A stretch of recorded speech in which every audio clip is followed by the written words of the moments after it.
For today's video, I'll go over the top 5 players who caught my eye in the first round of practice games. So they're unofficial games, but they were streamed on quite a few club websites, and I did watch a few of them. So these are the players that caught my eye. So mostly looking for, are they getting the role? Are they living up to preseason hype? Are they continuing form from last year? That sort of stuff. Number 5, Callum Mills. I was impressed with what I saw from Callum Mills. Thought he tackled pretty well. Thought his work rate getting to contest was pretty good as well. I often saw his opponent trailing him getting to contest, which is really good. Got a little bit, I think he had 17 touches. Most of it seemed to be in the first half. But I did like Mills' game, and the role is there. And for me, he's either third midfielder behind a very old, aging Kennedy and Luke Parker, who Parker should be in his prime really, but who's the fourth player? I'm not even sure. Maybe Rowbottom, I don't know. I think that role is his, and judging by the commentary, he will be a midfielder this year. So, tick for Mills so far. One I want to keep watching. A little expensive, but it looks like we might have to go minimum 4 premium defence, judging by the disappointing performances of the rookies in the first round of games in defence. So, number 4 is Samuel Walsh.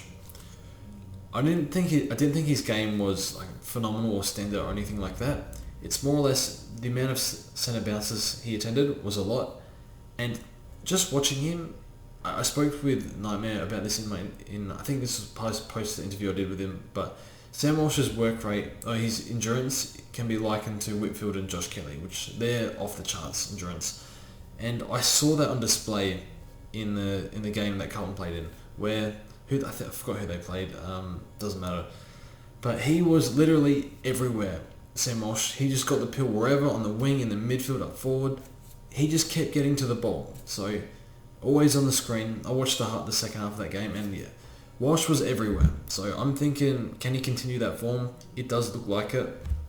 Still, he's unproven for a full season, but I'm not sure there's any player that works as hard as Sam Walsh, and I know he's in his third year, but he's well ahead of where other players were in their first and second year. So I'll keep an eye on Sam Walsh, and a guy that I'm really considering, because saving that bit of money in the midfield, it's going to go a long way, I think, for the starting team. Number 3 player this might be a different one, and it's Andrew Bradshaw. I thought he was one of the best players for Fremantle. I only watched a half of this game, and like Sam Walsh, he was everywhere, and his centre bounces were way up. I think he led the team for centre bounces, whereas last year his centre bounces were very hit and miss sometimes, and he was getting a lot of time on the bench. So I was just really impressed with him. I saw, he was just getting the ball everywhere, contested and uncontested. So huge work rate, huge. I think he's always had good endurance, it's just, why isn't he playing much time on ground? So he did catch my eye. He didn't do anything special. It's just that he kept getting the ball a whole bunch of times, which is what we want for Supercoach, and a lot of centre bounce attendances.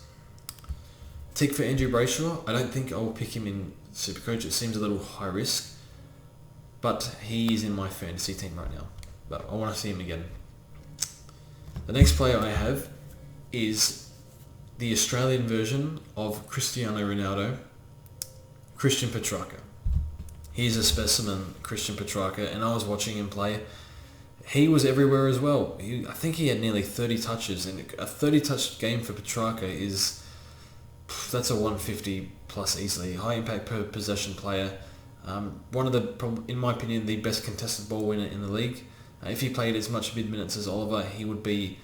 I think his centre bounces were 66%, and I think that's roughly what it would have been on the weekend. So I expect that to continue into the season, playing that mid a little bit forward as well. But the contested work from him, he was just taking a few marks around the ground, and he just looked really, really fit. So he ran out the game really, really, really well in a full-length game, which we haven't really seen yet. It is only one game, but we trust how he's been training so much better this year and last year compared to the years before that. I want to pick Petrarca, and it's hard because he has a really bad bye, sharing with a lot of defenders and other mids. So I want to see it again, but I'm pretty confident in Petrarca this year, and I think he's a phenomenal player. One of my favourite players to watch for sure. Big tick for Christian Petrarca. Just looked really good, really clean with the ball as well. Number 1 is the Green Machine, Thomas Green. Wow, I was watching this guy and I'm thinking, this is Patrick Cripps with red hair. He was unbelievable. Okay, maybe unbelievable was a bit overs, but he got more centre bounces than Jacob Hopper. And I was up to 1 a.m. on Saturday night watching this. That's my life at the moment. But yeah, he was so impressive. Just in and under, even like standing up off the stoppage, the way he reads the ball off the tap, he just seems to always get to it. Puts his body right in the thick of it and then just gets a handball over the top. It reminded me of Patrick Cripps so much. And there's always been those comparisons there. High contested ball winner, and we know he's the most gifted contested ball winner in juniors. It is a little early, but he has the right size. I think he's 190, 189 centimeters. Might be more, I can't remember. And about 90-ish kilos. So the body is ready to go. And Jimmy Bartel was singing his praises. Jimmy Bartel works for GWS, not sure in what role, but they asked him, is Green a lock in the best 22, and he pretty much said, yeah, absolutely, the way he's going. So he's impressed in the preseason, he's getting the centre bounces, and he looked really good. And yeah, of course, he's a contested ball winner, the perfect role for Supercoach. And you'd think the tag goes to Whitfield or Kelly or something. Surely they don't tag Green this early, but he looked really good. I think he had to work his way into the game a bit. There didn't see much in the first half of the first quarter, and then he really got into the game. So I really like Tom Green, and it's a hard one because what do you want out of him really? 95 is, it's even 95 average is kind of awkward because it's not really a keeper, but it's so much value. So are we going to even finish a team this year? We don't have that Walsh or Rao to make us 300-400k. It's a tough one. I really like him though. I really do, and I want to see him again, and he's special, Tom Green. So yeah, all the other 350k guys, I don't think they're going to cut it for me. They all have some issues. Cardwell maybe have 6 on the fringe, and then Harms has his issues where I need to see it with Viney and Bradshaw in the team. Tom Green is good. He can play.